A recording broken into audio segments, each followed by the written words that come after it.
Je peux croire en un Dieu, amour, un Dieu qui m'aime, jusqu'à envoyer son Fils unique pour que je découvre cet amour dont je suis aimé. Cet article de foi est au cœur de la révélation chrétienne. Il est en ma foi, même s'il ne la résume pas. Et pourtant, je traverse de nombreuses circonstances où j'ai l'impression que Dieu me surveille, me juge, me condamne, me punit.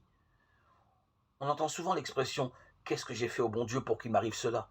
Sous-entendu, pour qu'il m'arrive ce mal. Au-delà d'une tonalité superstitieuse, cette phrase renferme bien le paradoxe évoqué plus haut. Il est question d'une part d'un Dieu qui est bon, que je crois bon, et d'autre part d'un mal qui m'agresse. Quelqu'un de bon pourrait-il infliger un mal? À la rigueur, une correction dans un but éducatif et justement à cause de sa bonté. Le fait est là. Lorsque je crois dans la foi, je ne vis pas toujours selon ce que je crois, non parce que je ne suis pas assez converti à ce que je crois, mais parce que je subis en moi le poids d'une fausse image de Dieu qui me retient en arrière et n'est certes pas une grâce divine. Il s'agit plutôt d'une empreinte ou d'une cicatrice profonde, psycho-affective que je porte greffée sur mon âme et liée aux carences d'amour, au traumatisme par rapport à l'amour que j'aurais expérimenté, et ceci particulièrement dans mon enfance.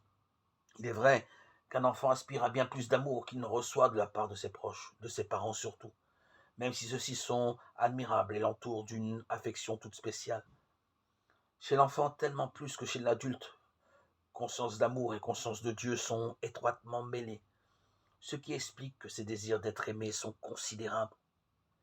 Ces cicatrices psycho-affectives déterminant de fausses images de Dieu, dont nos profondeurs sont un mal en tant qu'elles, sont une privation, un trou dans l'amour que, sans le savoir, nous attendons et que nous n'avons pas assez ou mal reçu, tout au moins selon ce que nous en espérions.